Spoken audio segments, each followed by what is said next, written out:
አምስቱ አዕማደ ምስጢራትን ያወቀ ሰው ከኦርቶዶክስ ተዋሕዶ ቤተክርስቲያን ሊወጣ አይችልም። ለምን? መጽሐፍ ቅዱስን ሙሉን ጠቅልሎ በውስጡ ድንቅ የሆነውን ነገር የምታዩበት አበው ሁሉ የተስማሙበት የመጀመሪያዊቱ ቤተክርስቲያን የምታምነው እምነትን የምትረዱበት ነው የሚሆነው። ስለዚህ የአምስቱን አዕማደ ምስጢር ነገር መረዳትና መጠንቀቅ እጅግ አስፈላጊ ነገር ነው። ለዚህም ደግሞ ራሱ አብ ወልድ መንፈስ ቅዱስ እግዚአብሔር ይርዳል። ዛሬ የምናየው እግዚአብሔር አንድም ሶስትም የሆነበትን ጥቅሶች መጀመሪያ አንድነቱ እንዴት ሶስትነቱ እንዴት እንደሆነና ሶስተኛው ደግሞ ሰፋ አድርገን የምናየው አንድነቱም ሶስትነቱንም በተመለከተና ምሳሌያትን ይሆናል። በመጀመሪያ እንዳየነው እግዚአብሔር አንድ ነው ለማለት አንድ ጥቅስ ራሱ ይበቃችኋል። ዘጸአት 20 ጨምሬ ነግራችኋለሁ ከዚህ በፊት። አንድ ጥቅስ ዘፍጥረት 1:1 በመጀመሪያ እግዚአብሔር ሰማይና ምድርን ፈጠረ። ፈጠሩ አይደለም ፈጠረ። ስለዚህ አንድ ፈጣሪ አንድነቱ። ሶስትነቱን ደግሞ ለመመልከት ይሄው ፈጣሪ እግዚአብሔር ሶስት መሆኑን ለማየት የምትረዱበት ደግሞ ጳውሎስ ሐዋርያ ሲመርቅ እንዳልኳችሁ በሁለተኛ ቆሮንቶስ 13:14 ላይ ሲመርቃቸው ያለውን ትመለከታላችሁ። ማቴዎስ 28:19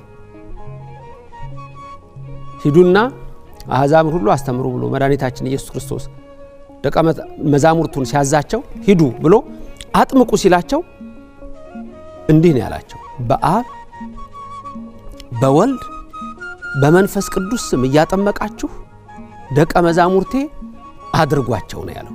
ስለዚህ ይሄም እንደሚያሳየን የእግዚአብሔርን ሶስትነቱን ነው። በአካል ሶስት እንዴት እንደሆነ ባለፈው ትምህርታችን ላይ ስላየን በግብር እንዴት እንደሆነ በኩነት እንዴት እንደሆነ አልደግመም። እሱ ያለፈውን መመልከት ሁሉ ጊዜ ጠቃሚ ነው። ተከታታይ ትምህርት ስለሆነ ሁሉንም ይዩት። ዛሬ የምናየው ደግሞና ምሳሌያቱን የምንመረምርበት የአንድነትና የሶስትነትን ነገር ነው። ይሄን ጥቅስ ይዩት። ዘፍጥረት ምዕራፍ 1 ቁጥር 26 ላይ የምታገኙት ጥቅስ ነው። ምንድነው የሚለው? ወይቤ እግዚአብሔር ንግበር ሰብአ በአርአያነ ወበአምሳሊነ። እግዚአብሔር አለ። ምን አለ እግዚአብሔር? ሰውን በአርአያችን በመልካችን እንደ ምሳሌያችን እንፍጠር ያለበትን ቃል ነው እዚህ የምታዩት። አሁን እዚህ ላይ የምታዩት እግዚአብሔር አለ ነው እንጂ እግዚአብሔር አሉ አይልም። እግዚአብሔር አለ። ለምንድን ነው እግዚአብሔር አለ ያለው? አንድ እግዚአብሔር ነው በመፍጠር ብለን ያለው ትዝ ይላችኋል። በመለኮት በህልውና በባህሪ በእዘዝ በአገዛዝ ይሄን ዓለም በመፍጠር በማሳለፍ አንድ ነው ስላልን ይሄ ነው በቃ ትምህርታችን። እግዚአብሔር አለ እንጂ እግዚአብሔር አሉ አይደለም። እግዚአብሔር አለ አንድ እግዚአብሔር። ቀጥሎ ያለውን ደግሞ ነገር ተመልከቱት። ሰውን በምሳሌያችን ወይም እንደ መልካችን እንደ አርአያችን እንፍጠር ነው ያለው። እንፍጠር ነው። ሰውን በአርአያችን ነው። በአርአያዬ አላለም፣ በአምሳሌ አላለም፣ በመልኬ አላለም። እግዚአብሔር አለ ብሎ በመልኬ በአርአያዬ በምሳሌ አላለም። እግዚአብሔር አለ ብሎ በመልካችን እንደ ምሳሌያችን እንደ አርአያችን እንፍጠር ነው ያለው። ልፍጠር አይደለም ያለው፣ እንፍጠር ነው ያለው። አሁን ልብ በሉ። እግዚአብሔር አለ ስንት? አንድ እግዚአብሔር አለ ነው። ቀጥሎ ደግሞ ይው በመልካችን ብዙ ነው። 2 አይደለም 4 አይደለም፣ ቁጥሩን አውቀነዋል። 3 ነው። እንደ ምሳሌያችን አብ ወልድ መንፈስ ቅዱስ ነው። እንደ አርአያችን አብ ወልድ መንፈስ ቅዱስ ነው። ይሄ ደግሞ ምንድነው? ብዙ ነው። ስለዚህ እዚህ ጋር ምን ታያላችሁ? እግዚአብሔር አለ። ለምሳሌ የግራመር ትምህርት በእንግሊዝኛ ስትማሩ የሲንጉላርና ፕሉራል ትምህርቶች አሉ። በእኛ ትምህርት ላይ የግዕዝ ቋንቋ ስንማር ብዙና ነጠላ፣ የሩቅና የቅርብ እነዚህ ቋንቋ ጠንቅቆ የሚታወቅባቸው በአማርኛ የምናየው ማለት ነው። ሲንጉላር ነው። እግዚአብሔር አለ ካለ አንድ እግዚአብሔር አለ ነው በቃ። ወይቤ እግዚአብሔር አንድ እግዚአብሔር አለ። ነጠላ ነው። አንድ እግዚአብሔር አንድ ነው። እንፍጠር፣ ንግበር፣ እንፍጠር፣ እንስራ ፕሉራል ነው፣ ብዙ ነው። ስለዚህ ያ ብዙ ግን እንዳልኳችሁ 2 አይደለም፣ ያ ብዙ 4 አይደለም 3 ነው። ከ3 ፍንክች የለም። በቃ አለቀ። 3 ነው 3 ነው። አብ ወልድ መንፈስ ቅዱስ 3 ነው። 2 አይሆንም 4 አይሆንም፣ አይጨመርበትም። ወልድ ኢየሱስ ምስጢረ ሥጋዌ ላይ እናለን ከሰማይ ወርዶ ቢመጣ ከላይ አልጎደለም ከታችም አልተጨመረም። ያ ማለት ምን ማለት ነው? አብ ወልድ መንፈስ ቅዱስ ነው። በቃ እግዚአብሔር አለ አንድ እግዚአብሔር ሰውን እንፍጠር አለ በስም 3 በአካል 3 በግብር 3 በኩነት 3 አንድም 3ም የተባለው ይሄ ነው። መጽሐፍ ቅዱሱ ራሱ ነው የሚመራ። ዘፍጥረት የመጀመሪያ ገጽ ምዕራፍ 1 ቁጥር 26 ነው አሁን እያያችሁ ያላችሁት። ስለዚህ እግዚአብሔር አለ ሰውን በመልካችን እንደ ምሳሌያችን እንፍጠር። እግዚአብሔር አለ አንድ እግዚአብሔር እንፍጠር ባሪያችን አለ በአምሳላችን አለ። ሶስትነቱን የሚያሳይ ነው። ድንቅ ነው። እግዚአብሔር በልባችን ይጻፍልን። እዚህ ውስጥ ግን የምናየው አንድ ነገር አለ። በመልካችን እንደ ምሳሌያችን እንፍጠር አለ ስንል አንዳንድ ሰዎች በተለያየ እምነት ውስጥ ያሉ ይመስለኛል። ለምሳሌ በኦንሊ ጂሰስ ውስጥ ያሉ ወይም ደግሞ በጆቫ ዊትነስ ውስጥ ያሉ ወይም ደግሞ በሌላ እምነት ውስጥ ያሉ ሰዎች መጽሐፍ ቅዱስን የሚከተሉ ማለት ነው ከእስልምና ውጪ። እስልምና የራሳቸውን የእምነት መመሪያ ቁርአንን ነው የሚቀበሉት። መጽሐፍ ቅዱስ እናምናለን የሚሉ ሰዎችን ግን ስትመለከቱ ምን ይላሉ? እንፍጠር ያለው ይላሉ መላእክትን ነው። በጣም ተመልከቱ። ትልቅ ስተት ውስጥ ይወድቃል ሰው ሚስጥራትን ካላወቀ። ያልኳችሁ ለዚህ እንፍጠር ያለው ማን ነው? መላእክትን ነው። እንፍጠር ያለው ቃሉ ብዙ ስለሆነ መላእክትን ያላቸው። ልብ በሉ፣ መላእክት ፈጣሪ መሆን ይችላሉ? እኛ በመላእክት አርአያና አምሳል ተፈጥረናል? በፍጹም።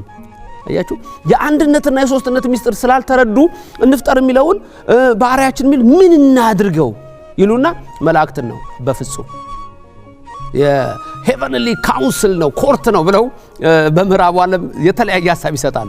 በፍጹም እግዚአብሔር አንድ እግዚአብሔር በስም 3 በአካል 3 በግብር 3 በኩነት 3 የሆነ እግዚአብሔር እሱ ነው እንፍጠር ያለው። እንዴት እንደሆነ እናያለን።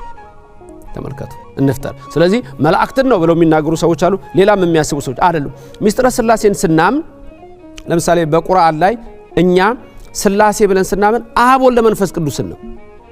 በቁርአን ላይ እንደተጻፈው ግን ምን ይላል? አላህ ነብዩና ኢሳን ሲጠይቀው ለምሳሌ ማርያምን ጨምረህ አንተንና እኔን አንድ ላይ 3 አምላክ ብለው እንዲያመልኩ ብለሃል ወይ የሚል ቃል አለ። እንደሱ አይደለም የክርስትና እምነት። በዘመኑ ድንገት ነብዩ መሐመድ በተነሱበት እንዲህ አይነት አስተሳሰብ ድንገት ያላቸው ሰዎች ሊኖሩ ይችላሉ ይሆናል። በፍጹም አይደለም። አብ ወልድ መንፈስ ቅዱስ ስንልኛ አንዱን እግዚአብሔር ነው። አንዱ እግዚአብሔር 3 ስም አለው። አብ ወልድ መንፈስ ቅዱስ ነው። አብ ደግሞ አብ ነው፣ ወልድ ደግሞ ወልድ ነው፣ መንፈስ ቅዱስ መንፈስ ቅዱስ ነው። ስለዚህ በሚስጥረ ሥላሴ አንድነቱና ሶስትነቱን ለምሳሌ የመጀመሪያው ገጽ ላይ እንዳየነው እግዚአብሔር አለ አንድ እግዚአብሔር ሰውን ባሪያችን በምሳሌያችን እንፍጠር በስም 3 የሆነ እግዚአብሔር። ምን ማለት ነው? በአርአያችን እንፍጠር በእግዚአብሔር አርአያ ተፈጥረናል ስትሉ ምን ማለታችሁ ነው? በእግዚአብሔር አምሳል ተፈጥር ያለው ስትል ምን ማለት ነው? በአምሳሉ ተፈጥር ያለው ስትይ ምን ማለትሽ ነው? ወንዱም ሴቱም በእግዚአብሔር አርአያ ነው የተፈጠረው፣ በእግዚአብሔር አምሳል ነው የተፈጠረው። በምንድን ነው እግዚአብሔርን የምንመስለው ብላችሁ ታስቡ። ዝም ብሎ ይሄ የአካል አገላለጦች ነገሮች ይኖራል። ድንገት እግዚአብሔር አይን አለው፣ እግዚአብሔር ይሰማል፣ ጆሮ አለው፣ እግዚአብሔር ቀኝ አለው፣ ቀኝ ሰማያትን ዘርግታለች፣ እጄ ምድርን አጽንታለች ሊል ይችላል። እንደዚህ እንደኔና እንደናንተ እንደዚህ የሚዳበስ የሚዳሰስ አካል ፈጽሞ የለውም። እግዚአብሔር በነፍሳችን ነው እግዚአብሔርን የምንመስለው። ልዩ ምስጢር ነው። ነፍስ አለን። ያቺ ነፍስ ደግሞ ዘፍጥረት ምዕራፍ 2 ቁጥር 7 ላይ የእግዚአብሔር ቃል ምን ይላል? አዳምና ሔዋንን ከምድር አፈር ካበጃቸው በኋላ በአፍንጫው የሕይወት እስትንፋስ እፍ አለበት፣ ሰው ሕያው ነፍስ ያለው ፍጡር ሆነ ይላል። ሰው ወንድና ሴት አድርጎ ፈጠራቸው፣ ባረካቸው። ነፍስ ወንዱም ነፍስ አለው፣ ሴቷም ነፍስ አላት። የሰው ልጅ ሁሉ ነፍስ አላቸው አለው። ስለዚህ እግዚአብሔር በነፍስ ነው እኛ የምንመስለው። እንዴት ብትሉ ነፍስ 3 ባህሪያት አሏት። 3 ባህሪ ያላት ነፍስ 3 ባህሪ ያላት ነፍስ ምን ምን ካላችሁኝ፣ አንደኛ ነፍስ ለባዊት ናት፣ ልብ የምታደርግ እንደ ልብ። 2 ነፍስ ነባቢት ናት፣ የምትናገር ቃል። 3ኛ ነፍስ ሕያዊት ናት፣ እስትንፋስ። ስለዚህ በኩነት አብ ልብ ነው፣ ወልድ ቃል ነው፣ መንፈስ ቅዱስ እስትንፋስ ሕይወት ነው ያልነው ነፍሳችን እነዚህ ሶስት ባህሪያት አሏት። ለባዊት ልብ የምታደርግ፣ ነባቢት የምትናገር፣ ሕያዊት ሕያው የምትሆን ነፍስ አትሞትም፣ ሕያው ናት። ያቺ ነፍስ ወደ እግዚአብሔር ትሰጣለች፣ ትሄዳለች፣ ትሰጣለች። መክብብ 12 ቁጥር 7 እኮ ነፍስ ወደ እግዚአብሔር ሳትመለስ ፈጣሪን አስብ የሚለው እኮ ነው። ነፍስ ትመለሳለች፣ ትሄዳለች። መዝሙረ ዳዊት 22 ላይ እኮ ነፍሴን መለሳት የሚለው እኮ እሱን የሰጠን ወደሱ ይወስዳታል። ስለዚህ ነፍስ ሶስት ባህሪ ያላት ምን አልኩኝ? ከኔ ድገሙ እያንዳንዳችሁ። 1 ለባዊት ልብ የምታደርግ፣ 2 ነባቢት የምትናገር ቃል፣ 3 ሕያዊት እስትንፋስ ሕያው የሆነች ነፍስ። እነዚህ ሶስት ባህሪያት አሏት። ግን ስንት ነፍስ ነው የምትባለው? 3 ነፍስ አትባልም። ስንት ነፍስ? 1 ነፍስ። ስለዚህ እግዚአብሔር 3 ስም አለው፣ አብ ወልድ መንፈስ ቅዱስ። ይሄ አብ ወልድ መንፈስ ቅዱስ የተባለ ግን አብ ልብ፣ ወልድ ቃል፣ መንፈስ ቅዱስ እስትንፋስ ብለን ያልነው ግን ልብ ቃል እስትንፋስ አይለያይም፣ አንድ አምላክ ነው። ስለዚህ አንድ አምላክ ነው ብለን እናምናለን። ነፍሳችን ነች እግዚአብሔርን የምትመስለው ባህሪያችን በምሳሌያችን ያለው ይሄን በተመለከተ ነው። ሌላው የእግዚአብሔር አንድነቱ ሶስትነቱ የታወቀ ነው። ምሳሌ የምናረጋቸው ብዙ ጊዜ የሚነገሩ ለምሳሌ ፀሐይ ንዋት ቅርጽ አላት። በቅርጿ አብ ይመሰላል። በፀሐይ ቅርጽ አብ ይመሰላል።